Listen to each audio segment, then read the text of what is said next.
Hello and welcome to today's video. My name's Haley and today we're wrapping up this 20-second gene key, Grace Under Pressure, and talking about stages 6, 7, 8, and 9, and the 9 portals of planetary initiation.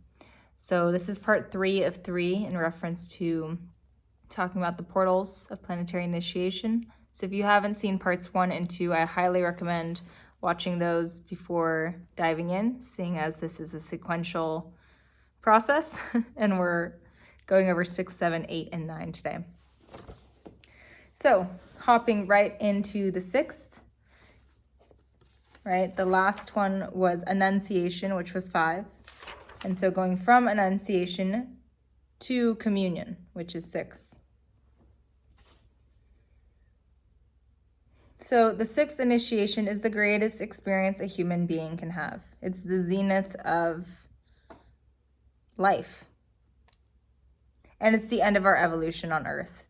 So this is the end of the human experience, that which you can experience through the portals, meaning 7, 8, and 9 happen after the human life.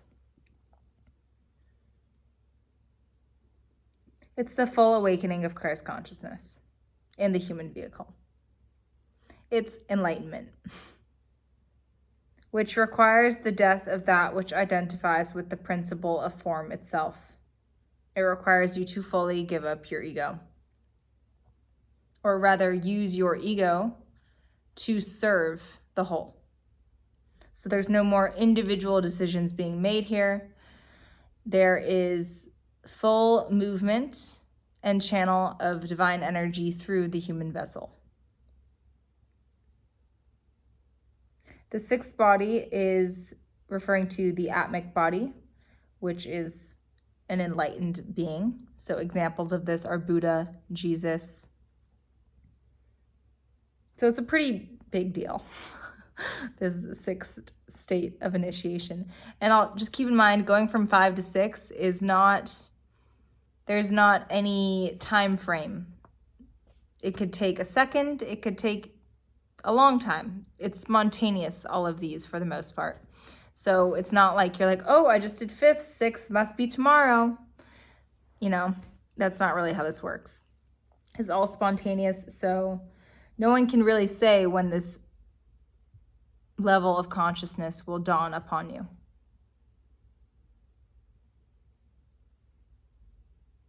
Thus, it is said that at the point of enlightenment, at this 6th initiation of communion, the indwelling awareness can no longer take incarnation and forever escapes the wheel of samsara or illusion. There's no need to reincarnate as a human once you've reached this state as a human in a human lifetime. And this is why he says that this is the greatest experience a human being can have, because after this experience, you will not return to this earthly plane. Again, I know all this is getting really woo-woo, so take it or leave it. Yeah, that's all I would say about that.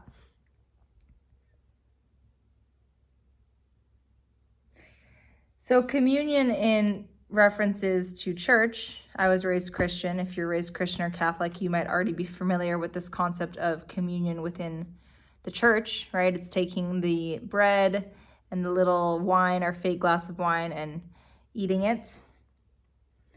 It's this taking of the sacred sacrament. And in this exact way, this communion that he's talking about involves the direct imbibing of divine consciousness at the altar. You're indulging in the presence of God.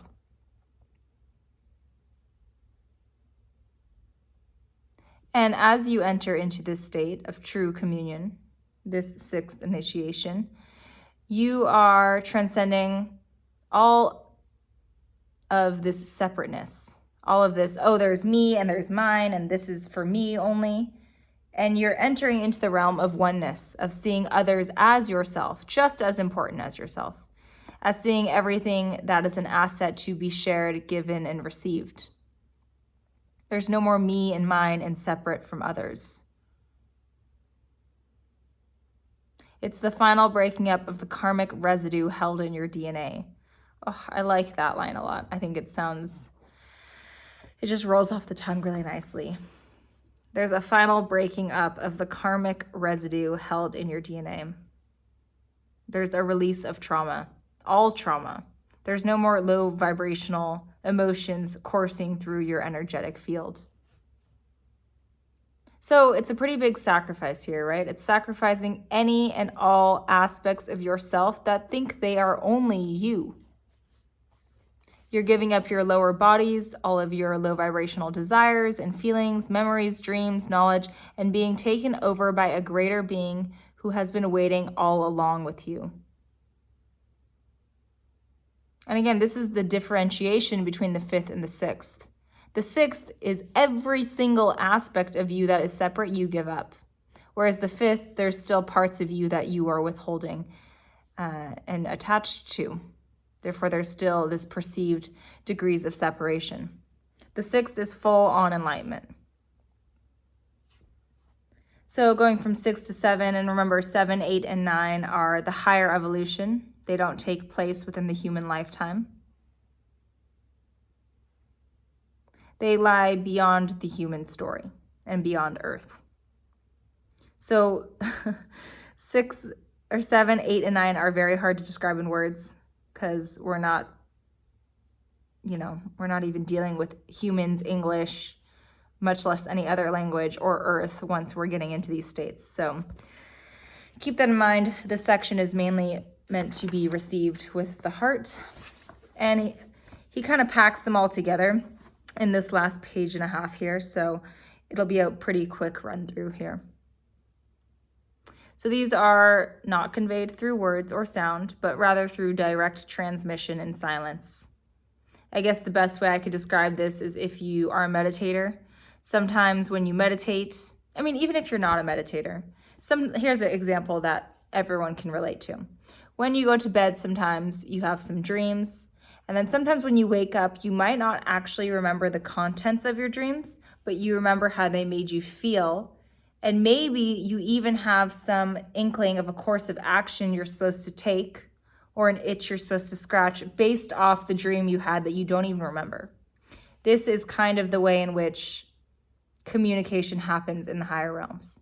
It's through impression and intuition and feeling, not logic, language, and structure. So the 7th initiation is ordination. And I've done my best to make notes about this and present the information to you. But I've actually realized it's pretty much impossible because this is so far out in the world of impression and feminine energy, and there's just no way to even structure this and then spit it out and relay it to you guys. So I will just say this. If you're interested in looking into the 7th initiation of ordination, feel free to Google it yourself or pick up a copy of the Genekeys or listen to it on Spotify. I'm going to completely skip this section because it already sounds so woo-woo. And then just earlier I tried to record a section of me trying to relay this information, and it's just, I think it's going to confuse you guys more if I try to hash it out for you. So 7th is ordination. 8th is sanctification, which is, again, really beyond human understanding. And I'm not going to do us the service of trying to figure that out. And then the 9th is the final initiation, and it brings an end to the story of consciousness. All of consciousness. Try to imagine that. And then also, of course, this is the catch-22, because wait, I thought consciousness was eternal. There's no beginning or end. There's no alpha and omega, or it's the alpha and the omega. Wait, what? So again, it's, I could try to describe this, but I don't see the point in doing so. So yeah, 7, 8, and 9, kind of a dupe. If you're really curious, you can research them yourselves. But what is interesting to go over is this last page, which finally closes this 22nd gene key. And he's talking about the new heaven and the new earth here. So this 22nd SIDDHI state is really difficult to understand, which is why it took so many videos to try and relay the information to you guys. And one needs to ultimately experience grace, which is the SIDDHI state, in order to understand and truly know on a body-mind level what it is. And grace should not be used lightly. It needs to be treated with the utmost respect. That's what he says here. Grace has to be earned through graciousness. Graciousness is the gift frequency within this 22nd gene key, if you all remember. And graciousness is something that is acquired through action. What is graciousness? Graciousness ultimately is to find the blessing in disguise, to find the beauty in the lesson and the opportunity in your suffering. And the more you do this with steadfast awareness and genuine desire, the more you invite in the SIDDHI state of grace. Very simply put, face your suffering head on with a good attitude. So first contemplation, what is something I'm currently struggling with? Or some suffering I'm currently experiencing that I have not really done my due diligence with? Can I sit down with this thing that's causing me pain and making me feel distraught and try to think of even just one thing about it that I'm grateful for? I'll give you guys an example. As most of you know, if you watch any of my videos, I broke this clavicle in a moped accident, and hallelujah, my arm works now. And yeah, it was not fun. But if I sit down here and I say, okay, I would like to cultivate this energy of graciousness and invite in this SIDDHI state of grace. This was a point of suffering. How can I generate some gratitude for it? How can I see the opportunity in this point of suffering? Okay, well, it did suck. But on the bright side, it also forced me to stay still. And it was in that very uncomfortable, long 7 months of stillness that I actually was able to connect to a deeper version of myself. That deeper version led to me discovering that I like music, and now I play the guitar. And I guess I'm kind of grateful for that. So you see how you do this? You choose a point of suffering, and then you sit down until you can genuinely derive something that came out of it that was good. I can't honestly say I'd be playing the guitar if I hadn't broken this. I probably wouldn't have allowed myself the silence and space and stillness to uncover that gift. So graciousness, again, is derived through facing your suffering head on with the good due diligence attitude of, I'm going to find one thing that came out of this that was good for me in my evolution.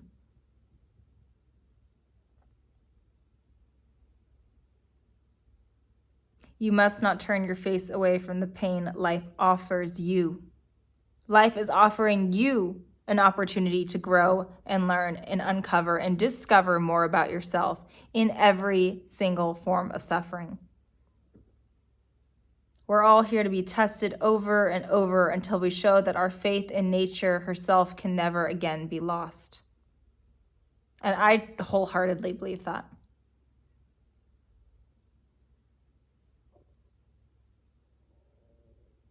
So grace, which comes out of practicing graciousness, descends on humanity. But it requires that we meet it halfway, right? It requires that we show up and show the effort to want to derive the gratitude from the suffering.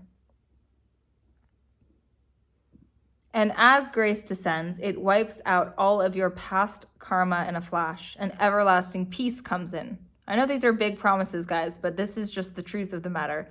And if you who's watching has ever done this activity I just talked about, you know just how much peace is flooded over you when you realize, like, that shit situation actually also brought me this really good thing. You feel peaceful, you feel a bit happier, you feel a little bit more okay with what happened. So this is not even something you do for humanity. This is something you do for yourself, and then humanity benefits from by your raise in vibration. This energy of grace is peaceful, and it softens your rough edges. And it puts a permanent end to your fear and leaves you in no doubt whatsoever about your divinity. Again, grace is not something you will instantly, maybe, but pretty rare. Grace is not an energy that will just come out of nowhere. It is something that is invited in by practicing graciousness. But also, you never know. Technically, that's a limiting belief to say that it can't just randomly happen. Technically, it could. Technically, anything is possible. But we shouldn't be lazy and wait upon that minute chance to occur. We should actively, with our energy and our being, practice graciousness and show the universe that we are open to inviting in the SIDDHI state of grace.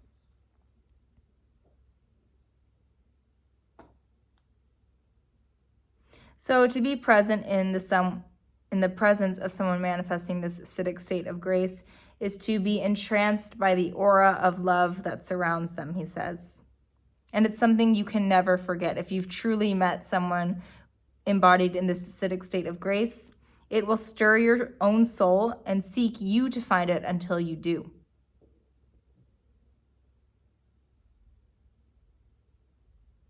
If we persist in our sacrifices, if we keep asking to be a better version of ourselves and keep seeking to improve the lives of others, bless me. If we keep desiring to transmute our lower natures, frequencies, and emotions by facing them head on, taking responsibility and saying, what can I do about this? Then we are communicating with this concept of wanting to experience grace. Wherever there is oppression, there is a possibility of grace. Wherever there is suffering, there is an opportunity for grace. So I think the key takeaway here is seeing suffering as an opportunity. Well, there's that quote, oh, it's not happening to you, it's happening for you. So cheesy, but I love it. I think it's a very simple reframe, and I have found it to only be beneficial when I take a shitty situation and say, yeah, this sucks, but what can I do about it? It's better than doing nothing. As we saw in the 22nd shadow of dishonor, which seems like eons ago, there is nowhere you can hide in this universe, right? You cannot keep secrets from the universe. That's a concept I went over in the shadow frequency videos. Everything, every single action, every single thought, every single word, every single person you've ever dated, every single thing you've looked on Instagram is recorded and watched by the divine. Everything. Every single impression or tone you've ever held, every dream you've ever had. You can keep nothing from the universe because you are an extension of the universe. And in this light, we should also understand that we cannot hide from grace because grace is a quality that emanates from the divine. Grace is imminent and inevitable. And you who's watching can proactively pursue grace through practicing graciousness. But even if you don't do that, it's still coming for you. Love and grace are coming for us all. Oh, so cheesy, but so true. And this is because it's your true nature and your inheritance, he says.